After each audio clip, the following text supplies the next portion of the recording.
माझ्या घरी परंपरा आहे वारीची, पंढरीच्या वारीची.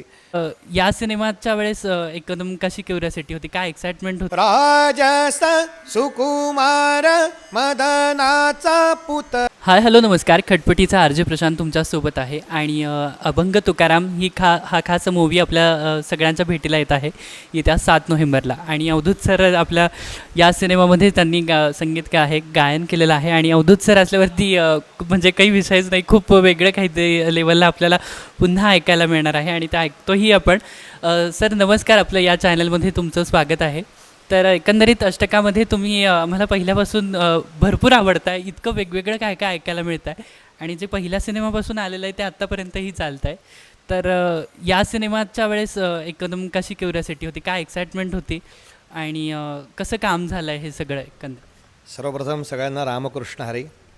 खरं तर माझं मागच्या कैक जन्मांचं पुण्य आहे, म्हणून माझ्या हातून भगवंत माऊली तुकोबाराय छत्रपती शिवाजी महाराज हे काम घडवून घेत आहेत. मी निमित्त मात्र आहे आणि याचंच समाधान आहे. जेव्हा अष्टकातलं कुठलंही काम, नवीन काम जेव्हा सुरू होतं आणि दिग्पालचा फोन येतो की नाही आपल्याला माऊली हे करायचं आहे, तेव्हा खूप छान वाटतं. आम्ही वाट बघत असतो आतुरतेने की नवीन आपल्याला काय करायला मिळणार आहे.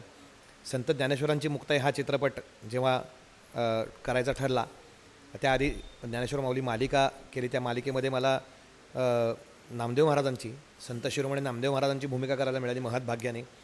त्यानंतर संत ज्ञानेश्वरांची मुक्ताई चित्रपटामध्ये संगीतकार म्हणून काम करायला मिळालं, त्याचं गायला मिळालं. त्याच्यामध्ये संत भोजलिंग काकांचा रोल करायला मिळाला.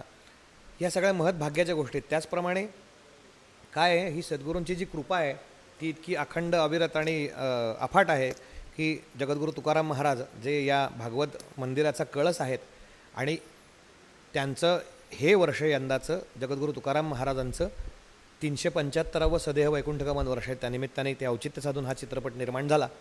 या चित्रपटामध्ये संगीत देण्याचं भाग्य लाभलं मला आणि या माध्यमातून एक खूप मोठं व्यासपीठ दिग्पालने मला उपलब्ध करून दिलं. या चित्रपटामध्ये एकूण गाण्याच्या रूपामध्ये 10 अभंग आहेत, त्यातले 6 अभंग मला गायला मिळाले आणि काळोखे पाटलांचा एक छोटा रोल, एक छान तोही मला मिळाला की जगद्गुरू तुकोबारायांच्या. मला असं वाटतं की कुठेतरी त्या काळामध्ये मी काहीतरी किडामुंगी म्हणून काहीतरी माझा जन्म झाला असेल, मला त्यांचा पदस्पर्श जगद्गुरूंचा झाला असेल, म्हणून या चित्रपटाच्या माध्यमातून मला ही सेवा करायला मिळाली. आणि या चित्रपटामध्ये जे अभंग गाण्याच्या रूपात आणले त्या पारंपरिक वारकरी चाली सगळ्या, ज्या आपल्या शेकडो वर्ष जुन्या, अतिशय श्रवणीय, अतिशय गोड, अतिशय अवीट गोडीच्या या चाली या माध्यमातून लोकांसमोर आणायला पुन्हा मला मिळालं. त्यासाठी मी दिग्पालचं आयुष्यभर ऋणी आहे त्यासाठी. सर या वारी रिलेटेड आणि या गोष्टींना धरून आपले वेगवेगळे सिनेमा जाता येत आहेत. वारी तुम्ही या सिनेमामधून अनुभवली असेल. प्रत्यक्षात जी वारी होती ती लहानपणापासून कधी स्वतः जाऊन तुम्ही कधी चाललायत असं, म्हणजे थोडा अंतरात किंवा काही अनुभवलं आहे स्वतः? नक्कीच नक्कीच. माझ्या घरी परंपरा आहे वारीची, पंढरीच्या वारीची. माझ्या वडिलांनी अनेक वर्ष वारी केली. अर्थात वडील व्यवस्थापक पण होते मंदिरात, म्हणजे ॲडमिनमध्ये पण होते आणि परंपरेची सेवा पण आहे. आमच्याकडं ज्ञानेश्वरी वाचण्याची सेवा आहे. आता माझा धाकटा भाऊ ती परंपरा पुढे जोपासतो आहे. मी 10वी साधारणतः झाल्यानंतर 11वी 12वीला असलं कदाचित, 96 साली ज्ञानेश्वर महाराजांचं संजीवन समाधीचं सप्तशताब्दी वर्ष होतं. त्या वर्षी पुजारी म्हणून मला सेवा घडली, पूर्ण वारीची पूर्ण वारी घडली, म्हणजे परतीची वारीसुद्धा. पण गंमत अशी झाली ना त्यावेळेला की मला माझी जी पूजा करण्याची पद्धत आहे किंवा जे ते आहे की खूप शांतपणे, मस्त तब्येतीत छान व्यवस्थित शांतपणे. बरं तिथं कसं असतं ना, तिथं वेळेचे बंधनं असतात वगैरे. त्यामुळं आता माझे मामा जे आहेत, माझ्या आईचे सख्खे आत्तेभाऊ राजाभाऊ चौधरी, ते माऊलींचे भालदार आहेत. तर वारीवरनं आल्यानंतर माझ्या वडिलांसमोर उभं केलं, सांगितलं ह्याला परत पाठवू नकोस, हा काही कामाचा नाही, ह्याच्या अंगात उरक नाही आहे. मी त्याला वरती असं तोंड वर करून की अरे देवाची पूजा उरकायची नसते, ती छानपणे ते तुझं तत्त्वज्ञान तुझ्याकडं ठेव. काय की तिथं वेळेचं बंधन, शेकडो लाखोनी समाज चालत असतो, तिथं वेळेचं बंधन. पण काही का असे ना, मला ती 1 वर्ष पूर्ण वारी, पूर्ण आळंदी ते पंढरपूर, पंढरपूर ते आळंदी पूर्ण वारी घडली. आणि मधनातनं मी त्याच्यानंतर अनेक वर्ष माझे गुरु महाराष्ट्राचे सुप्रसिद्ध भारुडकार, संत साहित्याचे लोकवाङ्मयाचे व्यासंगी अभ्यासक, विद्यावाचासाठी वैकुंठवासी डॉक्टर रामचंद्र देखणे सरांची दिंडी, आता त्यांचा मुलगा भावार्थ डॉक्टर भावार्थ देखणे ती दिंडी चालवतो, संत विचार प्रबोधिनी. तर त्या दिंडीच्या अनेक मुक्कामांमध्ये मला दरवर्षी माझी सेवा असायची. मग कधी सासवडला असेल, कधी निरेला असेल, कधी लोणंदला असेल, कधी फलटणला असेल, कधी जेजुरीला असेल, अशा अनेक वर्ष ती मुक्कामाची, त्या अर्थाने तशी पण ती सेवा घडत गेली. आणि मला असं वाटतं की जे आपल्याला हे संतांनी दिलेले विचार आहेत त्याच्यावरती जे मार्गदर्शन त्यांनी मार्ग दाखवलेला आहे त्याच्यावरती वाटचाल करणं ही प्रकारे एक आयुष्याची वारी आपली चालूच आहे. खूप मस्त आहे. माझ्या एका प्रश्नामध्येच मला भरपूर सारी ॲक्च्युली उत्तरं मिळून गेलेली आहेत.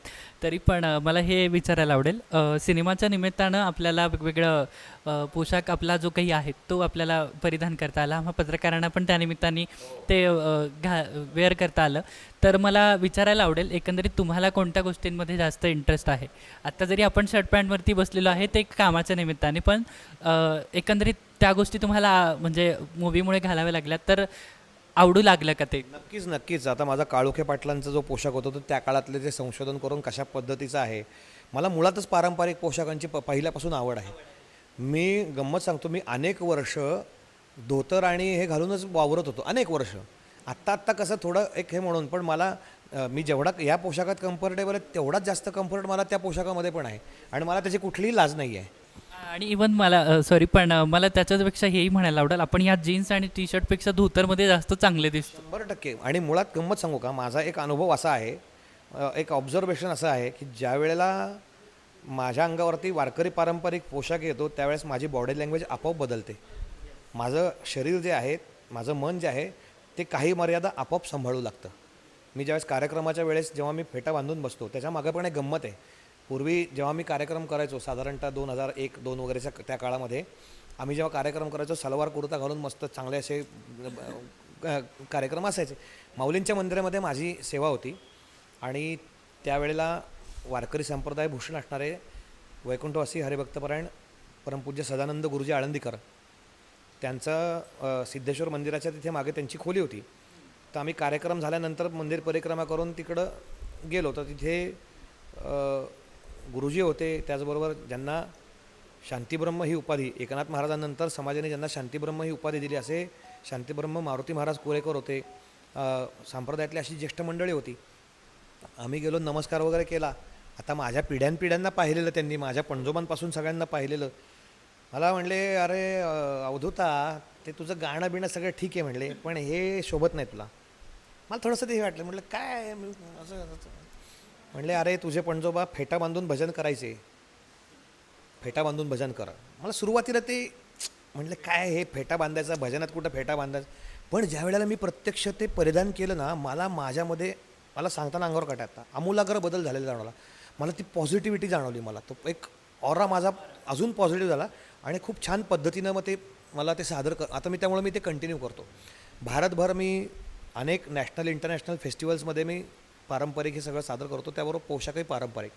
सो मला त्याच्यात कुठली लाज नाही. मला त्याच्यात कुणी सांगितलं की बाबा मी उद्या विमानाने प्रवास करायचा आहे तर मी तसाही करू शकतो कुठलंही. मला असं अजिबात त्याच्याबद्दल पूर्ण अभिमान आहे मला त्या गोष्टीचा.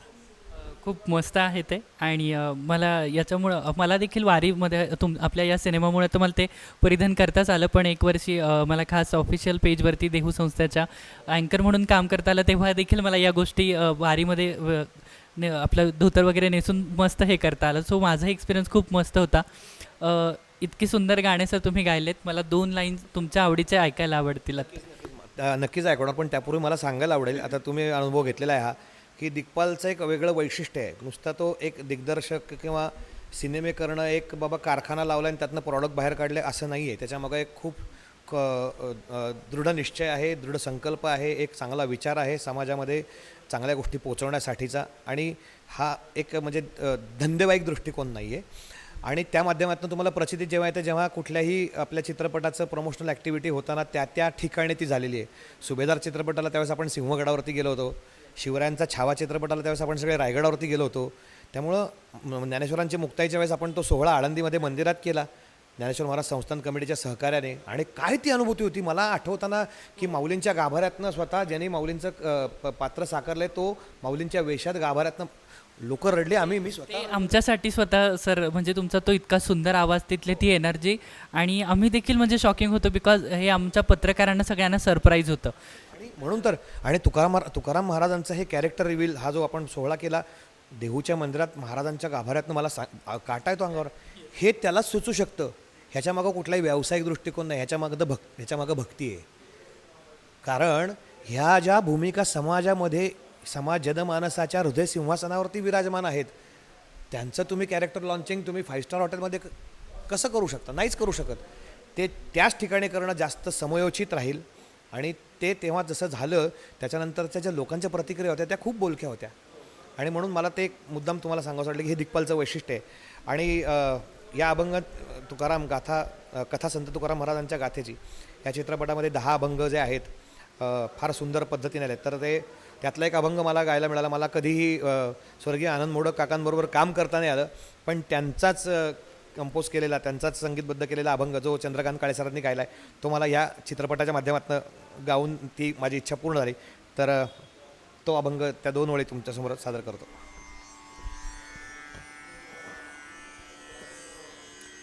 राजस सुकुमार मदनाचा पुतळा हो, राजस सुकुमार मदनाचा पुतळा, रवी शशिकळा लोपलिया, रवी शशिकळा लोपलिया, राजस सुकुमार मदनाचा पुतळा.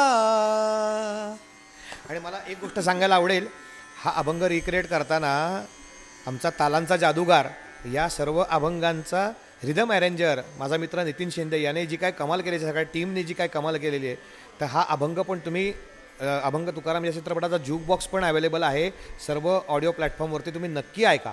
एक तुम्हाला खूप सुंदर अनुभूती मिळेल. आणि या माध्यमातून मी सर्वांना एक आवाहन करू इच्छितो, अभंग तुकाराम कथा संत तुकारामांच्या गाथेची हा चित्रपट 7 नोव्हेंबर 2025 पासून सर्व चित्रपटगृहामध्ये प्रदर्शित होतो आहे. आपण सहकुटुंब सहपरिवार सर्व आप्तेष्ट गणगोत मित्र सर्वांसह जाऊन चित्रपटगृहामध्ये जाऊन या चित्रपटाची अनुभूती घ्या. रामकृष्ण हरी. काय एनर्जी होती सर, तो काय आवाज होता, म्हणजे लिटरली मला ते समोर अनुभवता आलं. खूप भन्नाट होतं. थँक्यू सर, तुम्ही आमच्यासाठी खरंच हे दिलं. मला म्हणजे बोलता येत नाही, इतकं सुंदर ती एनर्जी इथली बदलून गेली. माऊलींची जगद्गुरू तुकाराम महाराजांची कृपा आहे. मी त्यांचा दास आहे, त्यांचा अंकित आहे. बस माझ्याकडून करून घेतात हेच माझं भाग्य आहे. धन्यवाद सर. तर आपण सर्वांनी नक्की हा सिनेमा बघायचा आहे. अभंग तुकाराम येत्या 7 नोव्हेंबरला आपल्या सर्वत्र जवळच्या चित्रपटात प्रदर्शित होतो आहे. तर नक्की बघायला विसरायचं नाही आहे आणि आपल्या मराठी सिनेमांना सपोर्ट करायला विसरायचं नाही आहे. थँक्यू. रामकृष्ण हरी.